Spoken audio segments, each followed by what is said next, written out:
there. Hey, what's going on? I'm good. How are you doing? All right. What's up, everyone? So everyone, this is Crayon. This is a legendary figure in the graffiti world here from the United States, from the Bay Area. He's been writing for much longer than I have. And for most of us from around the world, we were first introduced to his artwork in the book Spray Can Art. When that book went global, we got to get a sneak peek or a peek at what was happening around the world in cities around the world, including the Bay Area. And so CRAYONE TWS sort of came on the scene to all of us that weren't in the Bay at that time. And so we want to be able to explore your life and learn about you and learn about TWS and all the things that you brought to the table going way back to the 80s. And so, first of all, thank you for doing this. No, and thanks for having me. Of course. And so I know your story from what I've read, but tell us about your introduction to the world of hip hop and to the world of graffiti. How did that happen for you? Well, you know, I was born in New York. My sister was born in Brooklyn, and I was born in Manhattan. And we were just there for about 2 years, and we went to Korea. So I was living there for about 5 years. And when we came back, my father found a job in the Bay Area. He didn't find a job in Seattle or LA. It could have been any one of those towns, but he found a job in San Francisco, and so we moved there as a family. And you know, fast forward to, I think it was my 8th grade or 7th grade Sadie Hawkins dance in Presidio Junior High, and I thought there was a fight in the middle of the dance floor, and I went to see it, and I thought I saw the ending of a shuffle, and that was my first. That's the first visual of someone b-boying or breakdancing. You know, we were calling it breakdancing here in the West Coast. Eventually, you know, we got to know that it was actually b-boying. The actual word, the actual proper terminology is b-boying. But and then, you know, basically before that, I was a jock. You know, baseball, basketball, football every year until I think I saw let's see, Style Wars, and I saw Wild Style before, but to see Style Wars and to actually see Crazy Legs. You know, do it like a half a flare into a backspin, or just do flares.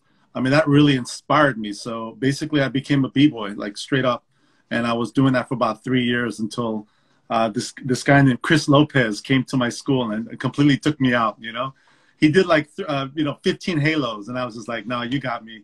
Someone give me a spray can after that. So yeah, but b-boy was a competitive. You know, it was very competitive, and you know, so you have to understand my view of graffiti art was from a b-boy perspective, because that's what I was. And before b-boying, I was maybe a skateboarder for like a couple of years. So, but not really into it like a professional, but just kind of like a little street kid, just riding my bike, you know, I mean, riding my skateboard and stuff. But yeah, and so that's how I got introduced. And that's when I started having, well, let's go back into breaking here. One of the guys from the breaking crew, his name is Fury, and he was one of the strutters. We had strutters and we had b-boys, and our crew was like, it's called All City Crew, and basically we weren't the top crew, so we had all the leftovers from all the dope crews, you know. So we were the rejects, but we were dope to a certain degree, but we weren't like top notch, you know. So we were called All City Crew, and All City, that word we saw that from Wild Style, you know. So that's why we borrowed a lot of words and a lot of names, a lot of slangs from New York, because we wanted to be a part of that culture. So he brought in a sketch that said Omega, and it had 3 weak arrows on the left, 3 really malnutritioned arrows on the right. But I thought it was badass. So I wanted to do that, because they were like, yeah, this is what they do in New York. They do this on trains. I'm like, well, we don't have trains, but I want to do a little bit of something. So I think it was on a cardboard. Then it was downstairs in a I was living in Japantown at the time, and I even asked the Japantown bowling alley president to actually give us the 3rd floor for the All City Crew to break, you know, and to practice and to kind of get kids out of trouble, you know. Sure. yeah, and so after that, then I started like my third piece. I started taking chances, which I shouldn't have, which is going into the neighborhoods, like really sketchy neighborhoods, and going up to the rooftop of these projects. Now I was living in the projects, but it was like nice looking projects. It was still Section 8, but it was nicer. But some of those other projects, like down the street from my house, it was really sketchy. And I just remember seeing a lot of like crack vials on the floor, and it was completely dark. And I think I did the word pimp, P-I-M-P. It was like a complete square, 5x5 with like 2-foot letters, like it says P-I-M-P, and it was sitting on a cloud. And basically I used a fluorescent blue, and I wasn't really using white behind the fluorescence, so I didn't know what I was doing. But I was getting high. I mean, there was no wind or anything at all. And I was just so juiced after that. I just knew that I wanted to do this over and over and over again. And I remember my ex-girlfriend at the time, her name is Arlene. She went into a bookstore and got Subway Art. And that blew my mind. I was like, wow, just like what Mode was saying, we got the information, we just took it apart and we put it back together again. So we didn't really need somebody to come out here to explain what graph was in New York. We were just like, we already figured it out, you know? It was kind of self-explanatory. There was a couple of B-boys that came out here. I would kind of want to talk about a little bit of the B-boy scene out here too. Sure, it's a couple very of important. B-boys like Mr. Spin, Sop was out here from Brooklyn. He's pretty important in my history because he's the one that came out and befriended Nyes. And Nyes and Zest and Guest, they were all part of a crew called CRAYONE Graffiti Bombers, KGB.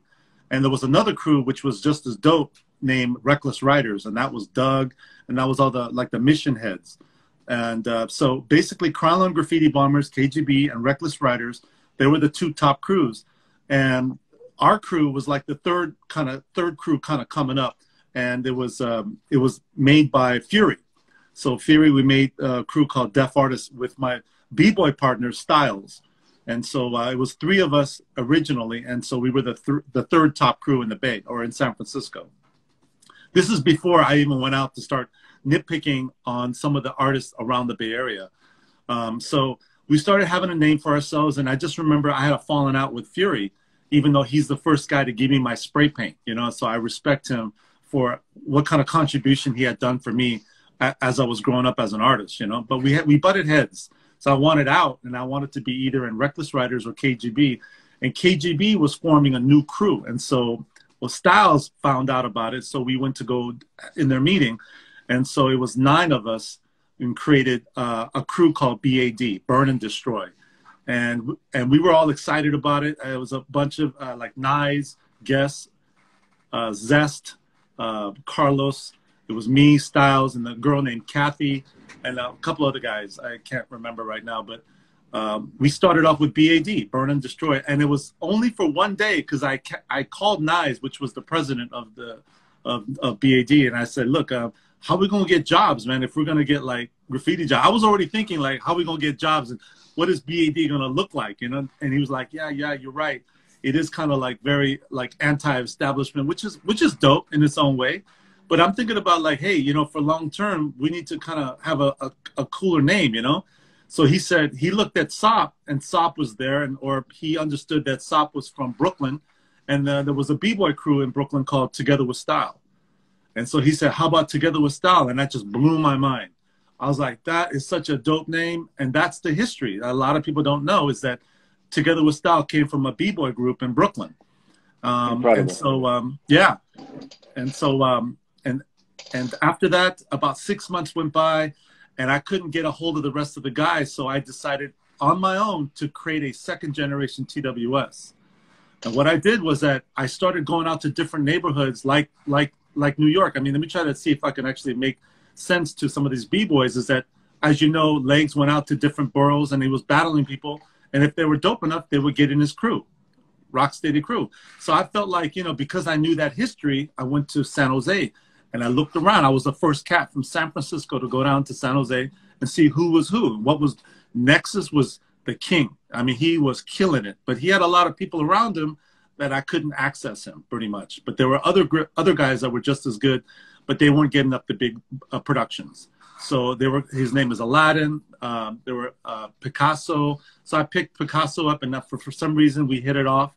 I went to the East Bay, and I was trying to get Raven. I got Raven in my crew. So I was trying to get all the dope people in their certain towns, you know. So basically, Together with Style was like the first Bay Area crew. And so we had these two Chinese guys from Chinatown in San Francisco named Norm and Risque. And Risque's real name is Andy, so they called themselves Normandy when they got up together. So I wanted to get a crew that was like, always had a partner, because I always didn't want them to go out by themselves.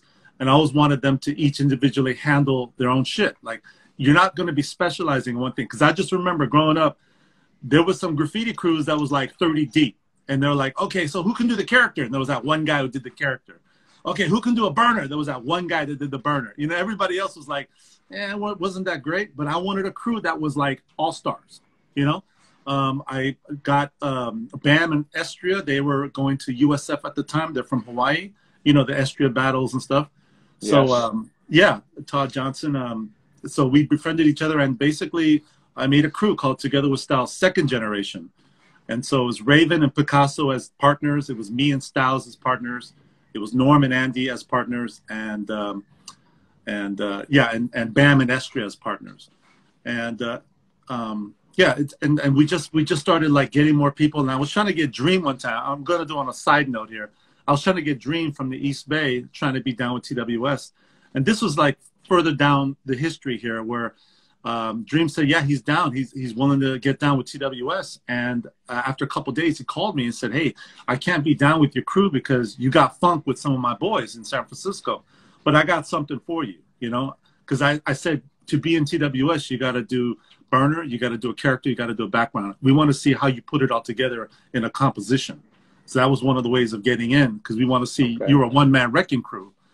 And so he did the best of both worlds, which was a pretty pinnacle piece in the Bay Area, saying, I don't know if you really read the whole thing about the best of both worlds, is that at the time, there was a style funk that was happening between New Wave and funk. And funk was more based on New York letters. And New Wave was based on, check this out, Jim Pergoff, who showed us what Europe was like. And so what we did, we got let me back up here. So Jim Pergoff was going around taking photos, and I was kind of getting up. I was taking pictures of all my competition, and I was getting all involved in the graph scene, doing a lot of good pieces. And basically Jim comes into town. And now the crazy thing is, I've never really spoke about Jim's passing, because it still hurts me to this very day. But I was the first guy that actually he hooked up with, and I was showing him everything about San Francisco, even in the East Bay, where to go. He knew some yards too. I mean, I'm not going to front. He knew some shit. He knew some people too. But I was showing him a lot of the stuff in the city, because I was going to these yards. Sure.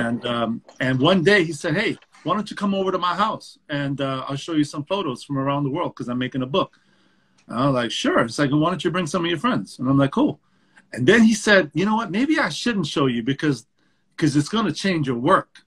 And I'm like, well, I don't know, what does that mean? I don't understand, because we were doing like chunky letters that Doug, our rivals from TMF, or they were called Reckless Riders at the time, they were doing like big chunky pieces, and they were cutting it up. And so we were putting a lot of colors and a lot of designs in them. It wasn't Broadway bar letters from New York, you know? And I got to tell you about that too. It's sort of like a little history from my perspective. Okay, I know. No, I love it. I love it. Other things, but when okay, let me just back up here. So when Jim Pergoff invited me, Raven, Picasso, and a couple other guys from my crew, showed us what was going on in Europe, our mind was blown. It was nothing that we saw like it was like in New York. And I understand that Futura went to New York with Rocksteady and influenced those guys. And you can kind of tell they looked like a Futura, kind of like a takeoff from a Futura style. You know, there were a lot of fades, there were a lot of designs. So I can kind of see where it came from. And then it took off in its own thing. So much respect to Futura and how maybe he might have set a lot of the styles off in Europe, or at least especially in UK. I don't really know too much about anywhere else, but you know, as a whole, I don't think Germany was popping off at the time. Maybe it was, but when Jim Pergoff went around to like, especially to France and to UK, he hooked up with Mode, you know, Bando and those guys from the Chrome Angels. And so he just said, hey, you want to get in the book, you're going to have to do some amazing stuff. You know, you can't get in the book without it, you know, if you're trying to get in this book. So that was like a motivation for me to just do some off the wall big shit, you know. So that's how I got in the book. And but before I want to talk about how. So hang on a second. I just want to Okay. point out to everybody, that's an amazing story. That, you know, really starts to fill out how influential these photographers, very few of them within our scene, Jim, Henry, Martha's an example, how just them capturing those images and sharing and allowing us as young people and yourself as a young person to see it was a paradigm shift. It blew my mind, right? Yeah. And so it's very important. So rest in peace, Jim Prigoff. For those that you don't know, Jim Prigoff, wonderful man, very important American photographer who very early on in the 1980s, maybe even the late 1970s, started documenting public art, mural art, discovered Chicano graffiti, art. Chicano art, and started traveling around the world to publish one of the most important books in this movement, which is spray can art, which really opened up the world and showed all of us that were young or doing it, that there were others like us in other cities, because we weren't necessarily, maybe with the exception of Futura, Dandi, that were older, we weren't really traveling around, but we got to get a sneak peek at all these strange and different and unique styles, because many of the cities had unique styles and regional styles that didn't exist elsewhere. So it was a very special thing. And it was before the internet. It was before zines. It was before books. It was the very beginning of it. And it served as a big connection. So the fact that you had a personal connection with him is major. You got to see things and learn from him and know what the rules or the bar that he was setting to even participate in the book, which I had never heard before. So thank you for sharing that. And so question for you, how old were you at the time? Were you in junior high school? Were you in high school? Like, just how old were you? I think I started a little bit late. I would say 17 years old. I remember someone telling me Doug started at 14. And to me, I really believe that Doug is like the king of the city in San Francisco, because when I was coming up, he was already doing masterpieces. And so, and I felt like I got in the scene a little bit late because I was b-boying. So you have to understand there's two, I mean, there's other cultures that get in the graph. There's the b-boys that kind of get in the graph, and then there's people that listen to rock, you know, and other things that get in the graph. And I think being a b-boy, there was a certain kind of level where you're not supposed to bite. You know, you're supposed to have your own style. But when you come from another culture or another, maybe like a rock and roll culture or like a punk culture, you know, you want to emulate certain things that you think that it's cool. Like I remember I met up with Doug maybe like around 99. We had a beer, and he said, Rigel, you know, I just never, I didn't want graffiti to go to the next level. I like graffiti from 83 to 85 or 83 to 86. Those were the golden years of hip hop graffiti letters to me. And I like those styles, and I want to replicate that over and over again. I'm just like, that's cool, man. Respect, because the stuff he's done was just amazing, you know? So our thing was trying to take it to the next level. And I remember we had a meeting. It was the first writers meeting in San Francisco. It was at the Powell Street station. And I wanted to have a meeting for just TWS members. And I remember asking people, hey, let's meet here. Oh, can I bring a friend? And I just said, forget it, man. Let's just bring everybody. So I remember I was making my rounds around the Bay Area, and I started calling people from the Bay, you know, from the Oakland area to Berkeley. And I was finding out who was who, like Chaos or, you know, a Django from Berkeley. He's the king of Berkeley. There's a couple of kings in like Style and Fresh from Oakland, but also Dream from Alameda. I consider them kings, you know. There's Nexus in San Jose. So I try to call up as much as I can. Everybody knew in San Francisco. We all had a big powwow and at night, you know, on Powell Street Station. Nobody knew what the hell was going on. Everyone brought their black books, just like we were trying to have like that New York, you know, like writer's bench. But it was in San Francisco, because we looked up to y'all tremendously, you know. And I remember Doug coming up to me and said, "Oh, you guys are that new wave stuff, huh?" And I'm like, "New wave?" Because what we were trying to do is take graph to the next level. We didn't have a name. We just knew that we want to take graph to the next level. But he gave us a name called New Wave. And it's like, it was like, what the hell is this New Wave shit? I thought it was kind of punk, you know, like, what's this New Wave? All right, fuck it. You know, he gave us the name. Well, let's use the name, you know? So there was a fight for styles because there was a guy from Chicago. His name is Orko, who went to New York and got laced the New York styles from, I think, Case 2 and Stan 153. And Stan 153, they put him in his house, Stan 153's mom's house. Rest in peace, Stan 153. You know, because, whatchamacallit, this is what he was telling me, what he did with Rodney, which is, his name is Orko. And he came out here to the Bay Area, and he called me first because he knew Jim Pergoff.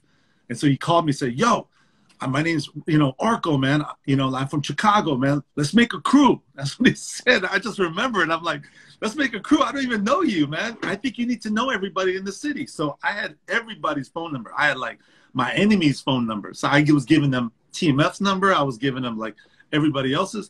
And for some reason he connected with TMF and they bonded. And all of a sudden, you know, I'm not trying to talk shit here, but he turned a lot of people's heads here from turning from that San Francisco style that most of the people were doing, that we were trying to emulate. We were trying to take that San Francisco style to the next level that had art in it. You know what I mean? A lot of designs, a lot of fills, a lot of unique letter forms. It wasn't trying to copy New York because most of us were from the B-boy culture that don't bite, you know? But when it came to TMF, they wanted that New York style and they emulated that through Orko, Rodney. And Rodney, eventually they broke off from TMF and he created his own crew called MPC, Masterpiece Creators. And that was with Omen and Nate and Orko. So we had like sort of like the 3 top crews in the city: MPC, Masterpiece Creators, TMF, the Mellow Fellows, and TWS together with Styles. So we were all kind of, they both had like that funk style, the New York style, and we had that unique San Francisco kind of new age style, you know, which was kind of like artsy, graphics, fine art, left field shit. You know what I mean? Like, so a lot of graffiti writers looked at our shit and they're like, "Why are you doing Ferraris? You know, why are you doing like a fashion character? Why are you?" So we didn't care. So we got talked a lot of shit about, but at the end, when people were going through our portfolio, there's like, "Damn, this is dope. This is dope." It's like, yeah, but back then it was considered whack. And we didn't care. We just like, this is dope to us. This is dope to us. It's so interesting. So interesting to hear first of all, the naming of the styles, the funk style and the new wave style, and seeing how that was a break from sort of convention, right? With new wave was different, trying to basically be a new wave of style. Right. Where in New York, there was a crew called New Wave that also had a very different style, less rooted in hip hop and more rooted in like punk or rock or just sort of a different thing, which is Ernie. Ernie. You know, which isn't Ernie one of the first guys to do that 3D style? Because you saw that in Subway Art, a little bit of the 3D style, right? Right, he is. And so in Subway Art, you saw the new wave style, and they were constantly changing it and really pushing themselves to do things that were not ever done before. And so that really differentiated them from other people that were trying to master the same style. So to speak. And so I want to share some of the images that you shared with us, just so that you can kind of break down some of these early pieces. This is a complete bite from Case 2. And he was my first influence. I mean, when I saw his stuff, I was biting everything I could, like when I first started. So I can actually learn how, and because eventually you want to start doing your own stuff. But this is at a time where I was trying to figure out how to paint, what colors to choose, what kind of styles to use. So this is definitely a Case 2, like computer rock, you know. I see it. They're like chunks. This is on top of top of my Galileo High School. So this is non-commissioned. This is Deaf Artist. That's Beto on the left. That's me with the Playboy jacket. That's Fury, and then that's Styles on the right. And that was sort of like the 3D tags I was doing. It was kind of like my kick for a little bit. But that's, yeah, this is like 2 or 3, the second, third year, or maybe even the second year, yeah. This is interesting because I did the robot on the left, and Estra did the words, the letters. The thing about this is unique because I've always done the letters. Letters is very easy for me. What's hard for me was characters. I don't do characters. So I figure, you know what, since me and Estra were doing more pieces, because my partner, Styles, he got married, he had kids, he moved up to Fairfield or Suisun, about 50 miles up north. So I didn't really have a partner to paint with, so Estra became my partner. So he was doing a lot more letters, and then I was doing a lot more characters. So we were kind of switching it up so we can actually get jobs and we can do everything. This is sort of like the beginning where we can actually start honing in our skills, not just with letters, but also with figures and characters and backgrounds. So we kind of help each other. Yeah, incredible work. Oh, by the way, I got to tell you, the skinny lines on those. It's a skinny cap that I got from Django.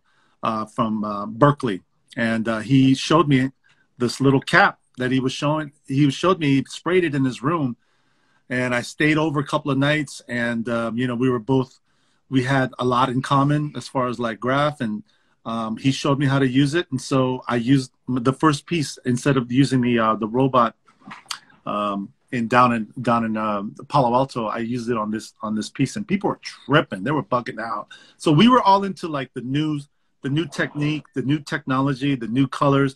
I remember going to San Jose Flea Market, and I found this crazy purple. It's called Proper Purple, and it was only for $1. And sometimes he would have it, sometimes he wouldn't. But the flea market, I don't know if you know this, but it was the world's biggest flea market in San Jose, and we knew exactly where to get the belt buckles. You know, like the crazy like hip hop belt buckles. Well, they were selling it there, but they were selling it at a corner somewhere in the flea market. So that was kind of interesting. So we were trying to come up with the dopest colors, the craziest colors. So that's what we were trying to do also.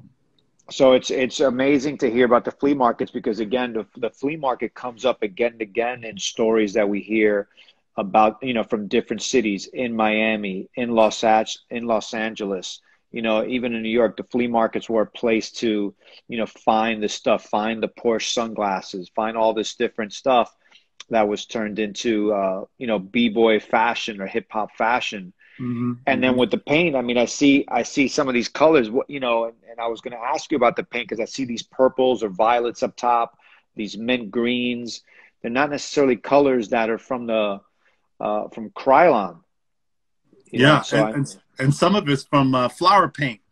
I mean, but they fade in the sun. I remember we had Orchard from San Jose, and some of those blues and those purples turn into gray after 2 days in the sun. So you gotta know like what colors change in the sun, you know, because San Jose gets a lot more sun than San Francisco, you know. Oh yeah, this is like Richie. This is what Jim Pergov called Richie Rocks. So this is when I was first trying to figure out the painting, the styles, and this is a color scheme that I got from Style Wars. And, you know, obviously that pose is from Scheme, right? So yes, we definitely try to emulate New York. No, and I recognize the color from the piece, from the scene piece, yeah, and then also the background from that. I think it's the Scene Mitch train from Subway Art. Oh yeah, the totally. Mickey Mouse character. Totally. You know what? If it wasn't for these years, this is like 86, 85, I wouldn't be doing what I'm doing now. These were crucial years for me to figure out how the paint is coming out into the wall, like the different tips, you know, the different angles, the distance from the wall. I mean, all those things, you know, like I remember we didn't have good tips. We had stock tips. So we were getting clean lines with stock tips. I gotta tell you this. When I went to San Diego, that's a whole nother story. But before I came back, it's like, hey guys, I want to go to LA. I want to check out the scene in LA because I'd never been there. So we were like one of the first writers to visit LA from San Francisco, and we met up with a group called I think it was DTK, Charlie, Genius, Power, and I remember they were showing me these different tips, because remember now, I was like involved in like the tips, the lines. I felt like I was pretty clean with those stock tips.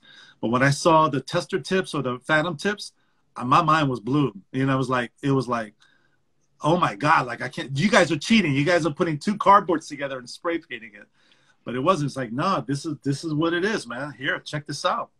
And I was totally blown away. And our stuff looked cleaner. You know, when we went up to San Francisco, we started dishing out these caps and telling them where to go get them. I remember I got up with Scene and Raven for the 1988 Spray Can Art Festival. And I remember he was using these fat caps. And he was telling me it's from oven cleaners. You know, so it's just it's before the internet, so there wasn't a lot of ideas that was going around. So it was kind of cool hooking up with Scene and him showing us like where to get these tips and stuff, you know. So for those of you that don't know, that you're tuning in, I just want to reset us. We're with CRAYONE, Rigel here, a legendary figure from the Bay Area of California, talking about his early days and the early beginnings of his art career and his graffiti career when he was a teenager. And you're taking us back, and you're taking me back down memory lane, talking about tips and stock tips and the oven cleaners and just the lack of information that existed back then, and also the lack of tools that existed in the 80s, and how teenagers were so creative and inventive in trying to find solutions to get neater and to have better performance and better execution in their art. And I remember, just like you, or like Scene said, there was a challenge to find these tips to improve your performance and to improve your art. And it was a constant sort of a mission to find the tips, and then also to keep them, maintain them, clean them, right? You didn't want to lose them. Now you could just go buy, for those of you who don't know, now people go and you buy tips in the art supply store. I just remember, I just respect to Frame. I remember when I was going down to LA, Frame had a relationship with this company called Sequist, and they're the one that made the Phantom tips, you know? And so he had boxes of them, and he was giving them like it was crack, you know? It was crazy. I loved it. This piece right here, Style, is right when I came back from 1988, like I think it was like maybe 1987 and December. And it's like, you know, obviously you can see it's like a takeoff from Futura Fades, you know? So it was trying to get more like, different than what you would see, you know, that was out there. It was trying to do something different. So it was just. And this really shows that Futura brake car that you're referencing in this piece was a monumentally influential piece around the world. Just his use of color and the blends, I think really showed people what they could do with spray paint and how to blend. Yeah, definitely. Revolutionary, definitely. This is supposedly the first whole car, Southern Pacific, in the nation, but I don't know for sure. I got pictures of it. People said that they've done whole cars before me, and I don't know if I should believe them or not. But I'm just going to take it as face value, because I'm not gonna front and say I did the first whole car. Maybe I did, but I have photos to prove it. So it's me again trying to be like New York back in the day without trying to copy the New York style. Trying to do the whole car, and it was huge. It was huge. I remember going there at night. 2 o'clock, 1 o'clock in the morning, and I remember the fog rolling in, and then the metal giants were just, it was getting wet. And so I remember the second time I went there, I brought like towels and stuff. I couldn't bring in a ladder, so I had this huge stick that I braced between two cars, and that's how I got to the top portion of the car. But I got up with like a couple of pieces afterwards, so it wasn't me trying to do pieces in the yard. I just wanted to do a whole car. Once I did the whole car, then I did a couple of pieces, and it wasn't that great, but I started bringing people up from San Jose and influenced them. So there's a lot of cats like King 157, Picasso, and there was some other writers from San Jose that would start doing some more Southern Pacific whole cars. Yeah, it definitely made an impact. It made an impact, and that area of the country was known for freight trains from way back, and still, what, you know, much earlier than most areas in the country and doing freight trains, even Los Angeles as well, you Yeah. know, doing trains very early on when the rest of the country hadn't really picked up on freight Yeah. trains as a surface to Right. paint on. So it was great to see this image. This is I guess this is coming out of the computer rock stage, but kind of elongating it vertically. That's my sister. This is at Washington High School. This is another non-commissioned piece. This is a legal piece. And remember, you see that little Richie Rocks I was trying to start on? I see But that. it took about 3 hours. You know, you couldn't even see the colors at night, so you have to mark them. But you got to be careful because when you leave the cans, sometimes police will try to figure out your handwriting or, you know, all these, you know what I mean? Like you don't want to leave cans behind. So this is at Washington High School. I did lots of pieces at Wash. That was like my playground for a little bit.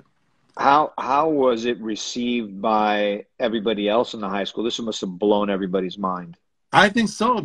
There was there was a piece before this that I did with Styles, and it said Camille is one of the girls that he had a crush on, and I remember helping him out with like the fill-ins and stuff like that. And it was clean, but it was maybe after that I got up with this. This piece is called Uchida.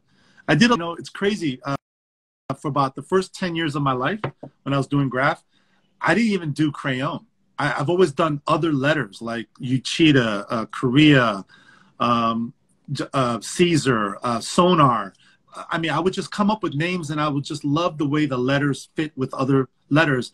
And I wasn't really about putting up my name all over the place. And I think maybe some people felt like the scene was bigger than what it really was. Right, right. It was just you all along. Yeah, yeah. I was just doing all these names and people are like, oh, this guy is up. This guy is up. But the reality was it was me, you know.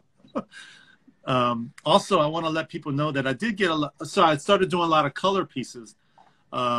Because if you know a lot of the Chicano murals in the city, there's a lot of colors in those murals, and so we're trying to compete with that. You know, I remember Doug was doing a lot of colors in his pieces, so we kind of stuck with it. We ran with it, and I just remember a lot of my friends are saying, "Man, why don't you stop doing those 50 million color pieces, man? Why don't you do like five colors, man?" I'm like, "All right, I'll do it, but." There's something about having a lot of colors going into. Oh, Guess is the one that I got mostly heavy influence on doing colors, like super colors like that on a piece, because I saw him do it first, and it just influenced me to do it more and more and more, and to get better at it and stuff, you know. Well, it's also interesting that you mentioned that you were aware of all the murals in your city, and that you were going to sort of compete against it or be able to at least coexist with it. Right. And so you have to sort of stand out. Right. And you know what? There's it. a lot of people that steal their paint, and sometimes it's not going to be the paint that they want. They're going to probably steal avocado, brown, and orange, and baby blue, and they're going to have to make it work. And for me, it's like I didn't really rack paint until later. So most of my stuff in the early days I bought. So what a lot of people don't understand is that I was one of the few cats that actually made money off of graph very early. So I got a lot of shit for it as far as like, oh, you're ruining the purity of it. But the reality is that what they don't understand is that I used to buy paint and then get up all my pieces. And those pieces weren't always, legal, So Sure. there were a lot of pieces I did that I got up. And that piece right there, that's a story. This is in Berkeley. It's called Martin Luther King Junior High School, and it's in the back of one of the gyms. And it was done illegally in the middle of the night. And I have a story to tell about this because I was staying at one of Chaos's house. And after the first night, he didn't want to go out there with me again and again and again. So I would bring this ladder with me, like I don't know, 30 blocks. And I didn't have a car, so I would bring this huge ladder, and I would bring up like a bag full of paint, like 75 full cans. And I would just chug it for like, I don't know, 30, 20 blocks, get here, and then I would paint it. And so I got smart eventually, so I would put all the paint on the roof, and I would just have like 3 or 4 cans on the bottom, just in case if I have to run, And so there was a moment where I was painting, and I heard this like a graveling noise, and I knew when I looked around the side, because I had this little section where I can hide behind a wall, it was the police, but they had no lights on. It was just, they were just trying to find, you know, probably vandals and shit. So what I started doing is I started chugging the spray paint on over the top of the police car into the bush. And so I thought I got rid of all my cans until the lady got out, and I was pretending like I was sleeping. They said, "Hey, you did this mural, huh? You did this graffiti, huh?" And I'm like, no, I saw somebody, but I was sleeping. It wasn't me.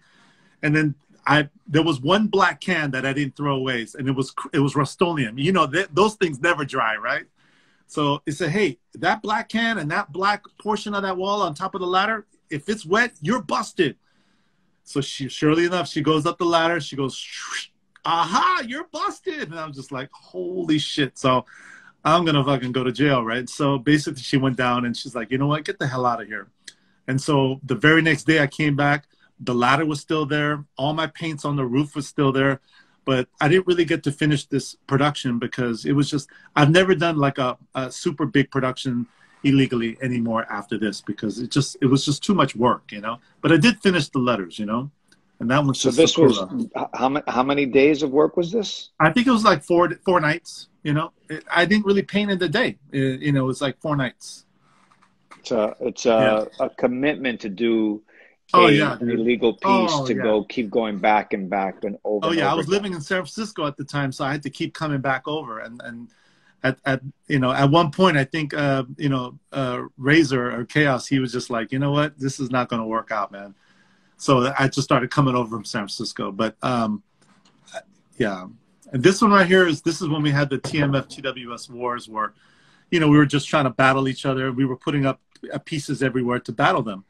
And basically, I don't know if you have a before and after this, but this was highlighted with the skinny cap that I got from Django. But yeah, see all the skinny lines? That was it. Usually the highlights were pretty thick, you know. Yeah, this is very, very skinny, very clean. Yeah. And so and so here you go. You departed. You're doing your own thing. This is a style that's unique to your crew. Right, and to San Francisco. And San Francisco. This is something that Doug started by doing big chunky pieces, and he was cutting them out so you could put a lot of fill-ins, a lot of designs in. But eventually he went over to the New York bar letters, and you know, which is fine. It's just that this is what we're stuck with, and we just try to emulate it. We're just trying to push it, you know what I mean? So we had our own style. And I remember I was living in Japantown, and I picked up like a Gundam Robotech book. I'm like, you know what? This would be dope if I put this on the wall. And so I had this opportunity. I had a job doing some graffiti on like a club wall. It's called Club Vortex in Palo Alto. And we did the inside. So there's a robot that I did on the inside first. And then after we did the inside, they were impressed. And then I asked them, "Hey, what are you doing with the outside wall? Can we do something?" They're like, "Yeah, sure, you can." So I think we did it for free. And so I just needed to do this piece. And so I didn't know it was going to come out like this, you know. It was like an anime character, but I made it, it was like a girl's face in the helmet, and I just made it into like a white shield. And I don't know if you noticed, but there's all these wires and stuff that I use the skinny cap on, and people are kind of impressed on that one. Yeah, because the spray can doesn't come out that thin. It was almost like pencil thin. So that was pretty cool. It's a great scene, and I see, and you end up throwing up Chrome Angels. Yeah, right. This is the time when I think Raven was pen paling with Mode, and so Mode would send us a bunch of sketches. Raven would send him a bunch of sketches, and there was a pen pal thing going on between us, TWS, and the Chrome Angels. So we just thought we'd just put it up, you know. It's pretty much more. What's the Mama's like, Boys? Yeah, Mama's Boys was like it was me, let's see, Raven and Risque. It was just only for about 2 months, and basically it's just kind of messing around. And so we just put that up. Yeah, that's in Vancouver.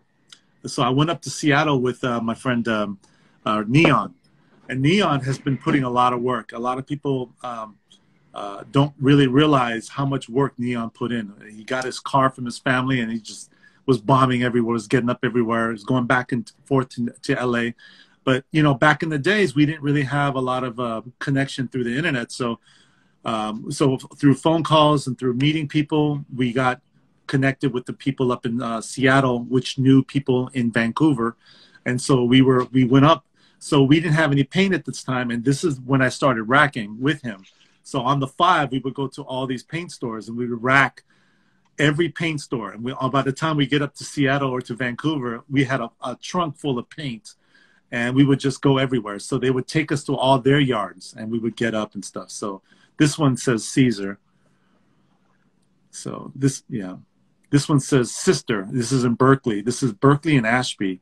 And I just remember this is when I was going to art school, or 92, actually 89, 90, around there. And I walked into the corner store and I had my portfolio and I just opened it up and I'm like, look, I get paid hundreds of dollars, like everyone hires me. But right now, if you made me paint the wall right now and make it, like if you just give me some paint money, I'll do it for free.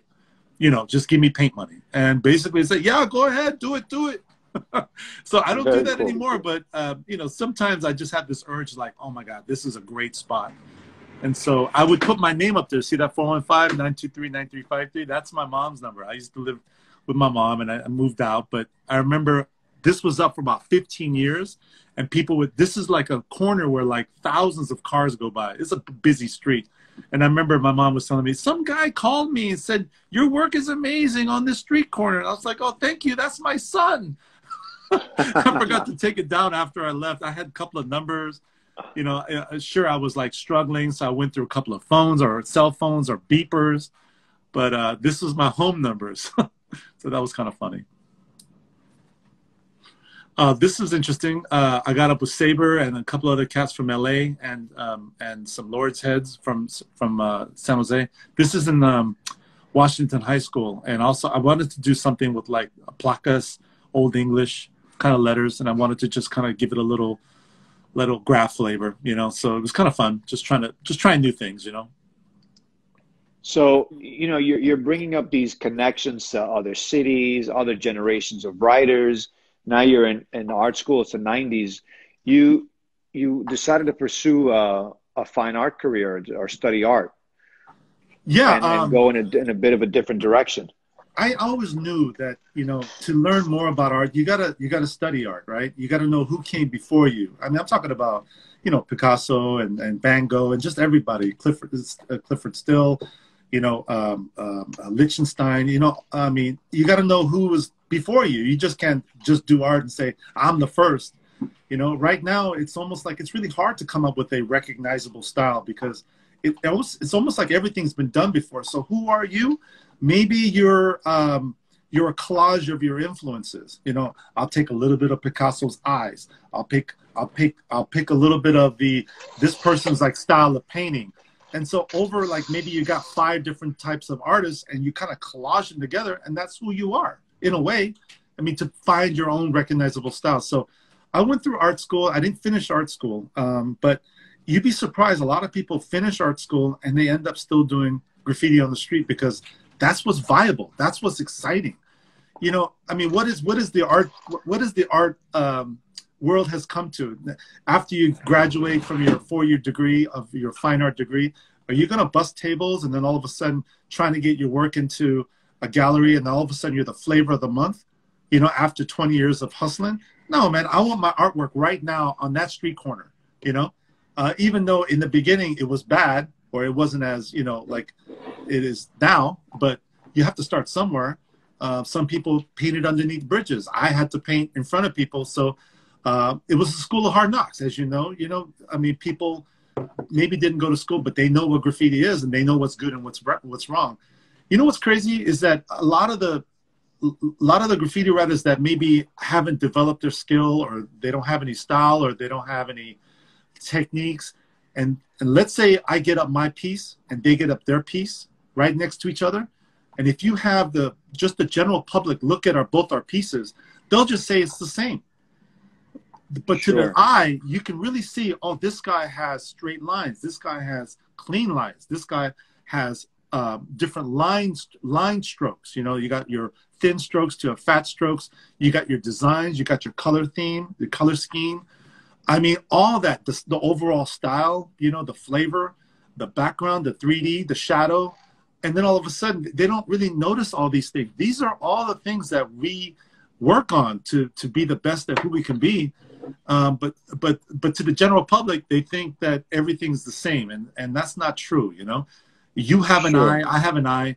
A lot of people, I consider maybe I don't maybe have a recognizable style when it comes to graffiti, but a lot of people differ. They think that I do have a recognizable style. So that's kind of cool because they understand what I do, you know, and that's important to me, you know. Right. Well, they understand maybe your use of color, your techniques, and they know that you're pushing it. Exactly. Yeah, the way the letters bend. Yeah. You know, you know what's one of the things that's interesting about what I'm hearing is, you know, you understood that you had a business or potential to make money with art before art school. Right. Before, you know, before it all. And so art school wasn't a way for you to make money, to commercialize yourself. It was a more for a way for you to learn about art. And graffiti really gave you a lot of the tools to be able to actually commercialize, you know, yourself. And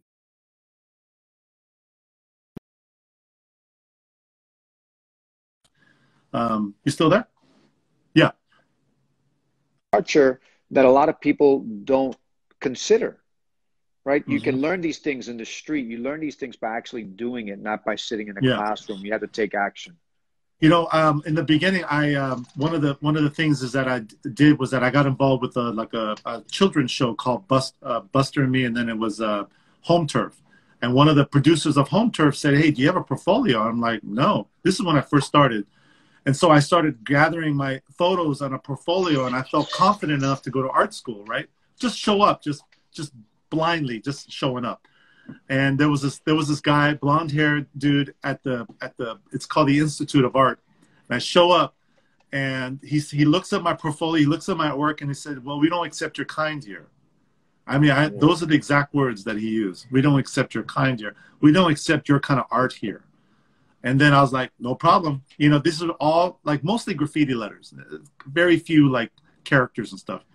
Oh, that piece right there, that's in Tijuana.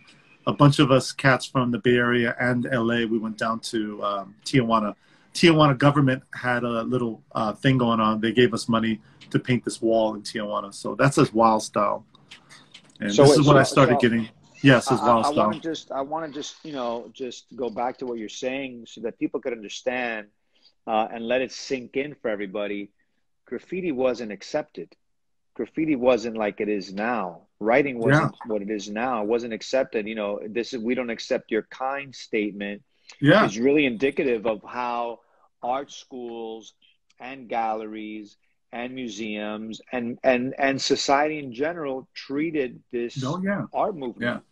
I just feel like, you know, when you're the first to kind of go through the door, you're going to get slammed against. And I know this is how some of the writers in New York had felt before they started getting accepted. And I left the school like kind of pissed off because I thought I was going to go to art school, right? 3 or 4 years later, Twist gets in, Barry McGee, and he's like the god of that school. I mean, they loved him. They loved his street art. And the crazy thing about it is that he took the throw up style and made it into a character, you know, where I was doing like characters, burners, backgrounds, and I was like filling in everything. And that wasn't really considered art to them. What they really wanted to see, I mean, they looked at Barry McGee stuff and they were like, that's the next coming of Christ. So I was like, you know what? There's a time for it. I might not be the first person to go through the door, but I don't mind getting in as a third person or the fourth person or the fifth person. You know, sometimes being the first is not what it's all cracked up to be. You know, you're going to get your doors shut on you, you know, and that's what I've learned over the years. Sure. You know, and there's and timing, right? Timing is everything. Timing is everything. This is Napa Valley right here. I went to Napa Valley and it was so hot. I think I got paid maybe a couple $1,000s. It wasn't that much, but they wanted a Napa Valley winery scene. So I was up there.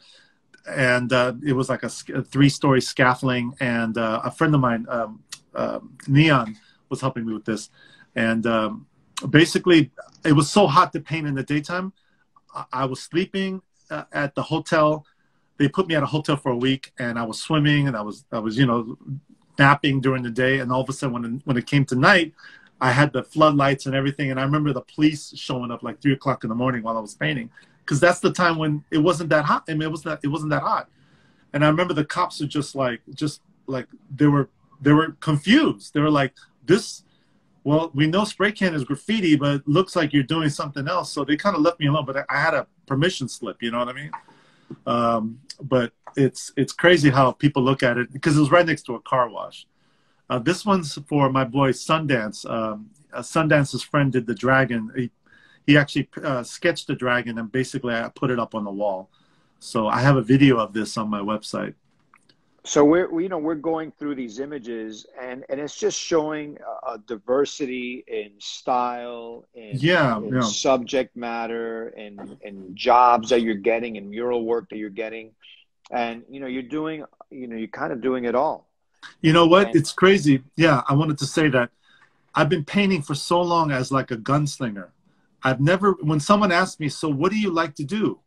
I mean, what is your particular style? And I was dumbfounded, because for years I was always catered to, like, as a graphic designer also, I was catered to what the client wants. Oh, I want a Bugs Bunny with the Ferrari.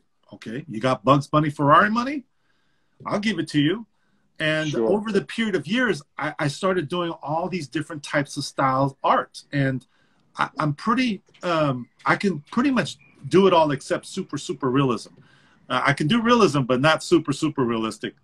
I have to show you what I mean by that, because there is a technique to me to be super realism, and then there's a technique to be realistic, you know? Sure. So I'm not there yet, but, you know, there's some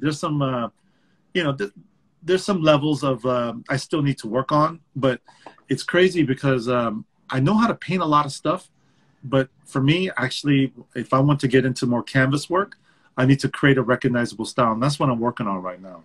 That's it's a very different animal. Oh yeah, it definitely is, man. Yeah. Someone say, "Hey, I like your French fry style." So we're getting to the top of the hour, and we're running out of time. So I want to just quickly go through some of these images, just so that people can get a look at some of your work, the body of work that you've created. I encourage everybody to go to your website and see your work and see your videos and the music that you've created, and just the body of work that you've made over the years.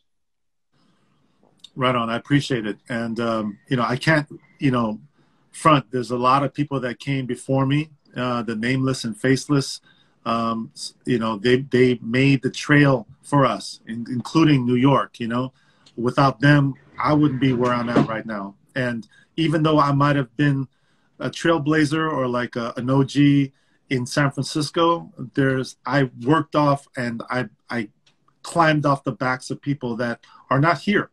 And I respect them. I respect a lot of people that came before me. And so, it's about giving back too. It's about community. It's about, bringing people up. You know what I mean? No, it's true. We're a big global family, and it's important that we do recognize those that came before us. And I love that you mentioned Stan 153 earlier, and Case 2, and give credit to these people that influenced you and inspired you, obviously, to be the man and the artist that you are today. And then you took it and you made it your own, and took it to another level, and inspired others to do the same. And so I just want to say thank you very much for spending an hour with us. We appreciate you, and we honor you. For everybody out there, this has been CRAYONE. I'm Alan Kett. This is the Museum of Graffiti's Art Talks. Thank you so much for spending an hour with us and hearing about this artist and his journey. We do these art talks every week to connect us.